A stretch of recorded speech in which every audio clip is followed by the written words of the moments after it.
आज बहुत सुंदर सा उपाय है, बहुत सुंदर सा, शायद आपकी जिंदगी में सबके काम आए, सबके काम आए।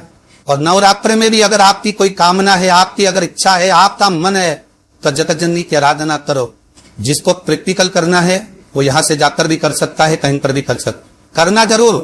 कहीं सियोर वाला हमारा झूठ तो नहीं बोल रहा, इसलिए प्रैक्टिकल करते रहना चाहिए। इतने सारे पकड़ाए हैं, इन्होंने भी तो प्रैक्टिकल करा, को फल मिला कि नहीं मिला, करो।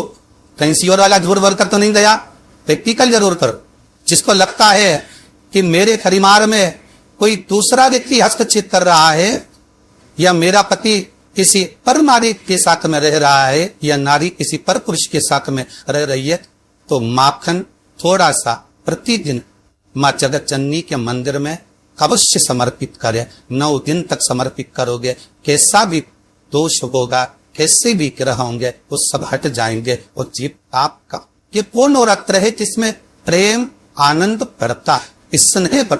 इस साधारण नवरात्र भाई भाई में अगर द्वेष हो रहा है, विवाद चल रहा है, अदालत वाले बात चल रही है, कोई समझौता नहीं हो रहा, एक दूसरे से बातचीत में धारण करो। 9 दिन कुछ भी आप पावर को पुष्प समर्पित करो। 9 दिन में एक दिन अगर घर में ज्यादा बीमारी झेल रही हो, ना कोई बीमार पड़ रहा हो, तो 1 लोटा पानी सुबह स्नान कर घर के चारों तरफ घुमाकर नीम के पेड़ के नीचे नवरात्र में डाल दें। महाराज 3 या 4 दिन लगेंगे, आराम लगना चालू हो जाएगा, ज्यादातर रोग दूर हो जाए। पाता का 9 दिवस तक स्थान नीम के पेड़ के नीचे रहता, इसलिए आज भी दक्षिण दिशा में देरी की नोट नहीं बिठाते। नीम के पेड़ को साड़ी पहनाते हैं, नीम के पेड़ का निमान भर का मंगलसूत्र पहनाकर नीम के पेड़ का ही सुनार और दारे, और नीम के पेड़ के ही पूजन होती। दक्षिण दिशा में माता की बोधी और मन में करते नवरात्र ने चकित पूजन तक चकित देवी भागवत में स्पष्ट कहा गया, नवरात्रि तक माधव जननी जंदमदा 64 योगिनियों के साथ में नींद में विराजमान हो जाता। जिस व्यक्ति पर कर्जा बहुत ज्यादा मात्रा में हो जाता है और कर्जा चूकता नहीं है, आप बहुत प्रयास कर लिए, करोड़ों रुपए का कर्जा हो गया, यहां से लिया वहां दिया, वहां से उठाया वहां दिया, वहां से उठाया वहां दिया, तो निवेदन है कभी मौका न दिए।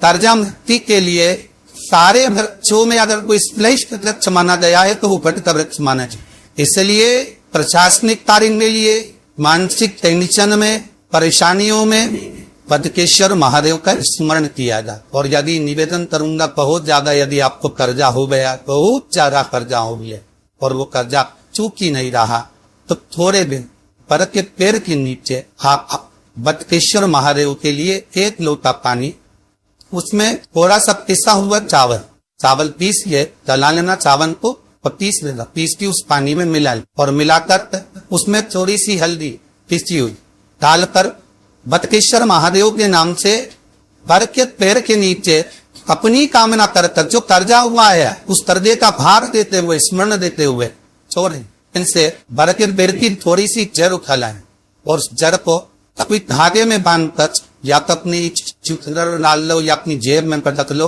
उसको थोड़े दिन पटक कर लगभग 2 से 3 महीना पटक कर रखो। वो जड़ जैसे भरता पेड़ स्टार होता है, पानी गिरे ना गिरे, जलवृष्टि हो ना हो, गर्मी पड़े ना पड़े, उसको कोई फर्क नहीं पड़ता। भरता वृक्ष आप लोग फैलता जाता हो कि जड़ें अपने आप प्रबल होती है। उसी तरह ये बदकेश्वर महादेव कहीं से भी अगर जड़ आपके पास में रखी है 1 महीना 2 महीना 3 महीना तक, तो ये जड़ अपने आप लक्ष्मी को पकड़ कर खींच कर लाती है और कर्जे से मुक्त करती। बदकेश्वर महादेव का स्मरण सुखता दिया।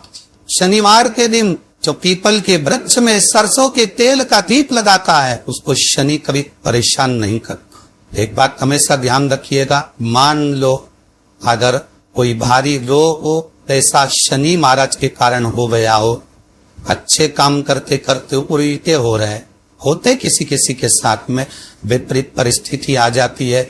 अच्छा करने जाऊंगा बुरा हो जाता है, अच्छा कर्म करने जाऊं बुरा हो जाता है। तो पीपल के वृक्ष की जो छाल होती है, छाल देखिए पीपल के वृक्ष में जो छाल लगी होती है, उस छाल को घिसकर चंदन बनाकर भगवान शंकर का स्नान कराकर, अभिषेक कराकर, पूजन कराने के बाद में पिपलेश्वर महादेव का नाम ले, कौन से महादेव? पिपलेश्वर महादेव का नाम लेकर वो जो घिसी हुई छाल होती है उस छाल का तिलक भगवान शंकर को लगा लो और उसी का थोड़ा सा भाग अपने कंठ पर मस्तक पर लगाना प्रारंभ कर दो। धीरे धीरे जो विपरीत दशा है वो सुधरना प्रारंभ हो जाती है। और नाम याद रखना, पिपलेश्वर महादेव। बेलपत्री के वृक्ष के नीचे जो कि आटे का चौमुखी दिया, सरसों का तेल डालकर उसमें काली तिल डालकर उसमें एक सफेद फूल डालकर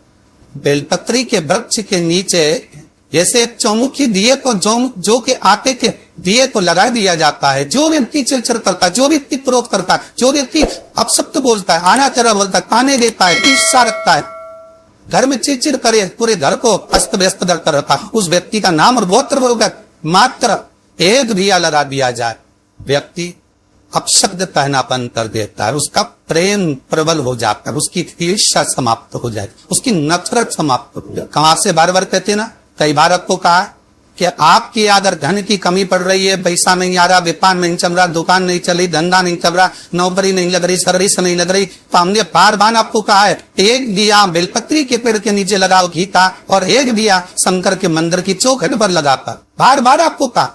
उस पर विश्वास रखकर लगाओगे, सुख मिलेगा, आनंद की अनुभूति होगी। और कितनी मातोता कलश की मारत, जिनके घर में ज्यादा रोग हो, बीमारी हो, ज्यादा तकलीफें आ रही हो, कष्ट बढ़ रहा हो, बीमारियां बढ़ रही हो, या भय लग रहा हो, डर लग रहा हो, हृदय चित्त में कहीं ना कहीं आपको भय का भान हो रहा हो, तो एक लोटा पानी एक कलश में जल भर कर रख लीजिए और रात भर उसको रख रहने दो। नवरात्र चल रहा है, उस कलश पर रात भर रखकर सुबह सुबह उस कलश में एक बेलपत्र डालकर उस जल को नीम के पेड़ के नीचे, जहां नवरात्र में नीम के पेड़ के नीचे सारी विद्याएं, आदि शक्तियां सारी देवी उस नीम के पेड़ के नीचे विराजमान रहती है। उस कलश में एक बेलपत्र डालकर रात भर रखकर उस जल को पूरे घर में घुमाकर उस नीम के पेड़ के नीचे समर्पित कर दीजिए। महाराज, घर में भय लगना बंद हो जाएगा, कोई बड़ी बीमारी आपको घेरेगी नहीं, और उस बीमारी से, उस रोग से आप मुक्त रहेंगे, उस बीमारी से, उस रोग से आप मुक्त पाए। वो बीमारी आपको कलश पाए।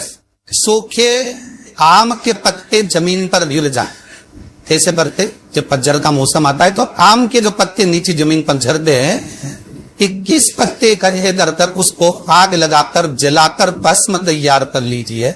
और जिस पुरुष नारी को एक चर्म रोग हो जा, चर्म रोग, कहीं खुजली चल रही हो, कहीं दाने पड़ गए हो, कहीं चमड़ी सफेद लाल काली पीली जैसी पड़ रही हो, कहीं ताप हो रहे हो, चर्म रोग की खुजाई चल रही हो, तो शिव महापुराणी की कथा तो ये संवाद याद रखिए। लिंग पर आम के पल्लव को जो बर दिया गया, आम के 21 पत्ते इकट्ठे कर उसको आग लगाकर उसकी भस्म तैयार कर शंकर भगवान की शिवलिंग पर शाम के समय प्रदोष काल में चढ़ा दीजिए वो भस्म, और उस भस्म को उठाकर लेता रह जाओ, जाति में भर लो और गाय का कर इसमें डाल लीजिए और उस स्थान पर लगाना चालू कर दीजिए। 3 दिन में नाक खाद खुजली जो भी होगी मिटना प्रारंभ हो जाएगी। उसमें इतनी प्रबलता आ जाती।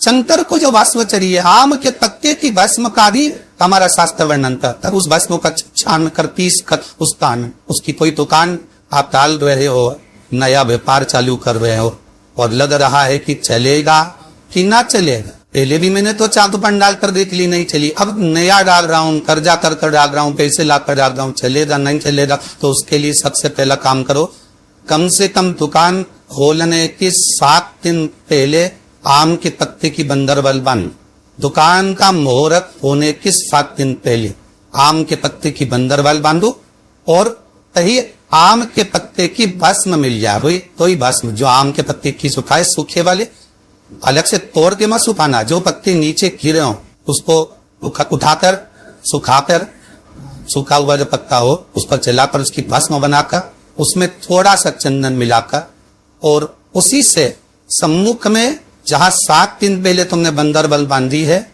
दुकान खोलने वाले दिन उसी आम के पल्लव की भस्म जो शिव पर चढ़ी थी उसी में चंदन मिला हुआ हो एक सस्ती का निर्माण कर दो। फिर आप अंदर कोई पूजन करो ना करो, आपने कोई अनुष्ठान करा ना करा, यज्ञ पूजन करी ना करी, अगर आप प्रवेश भी कर जाए, इतना आपके पास जन्म नहीं था पर आप प्रवेश भी कर जाए तो भी खाते में नहीं जाओगे, व्यापार उन्नति की हो रही है, व्यापार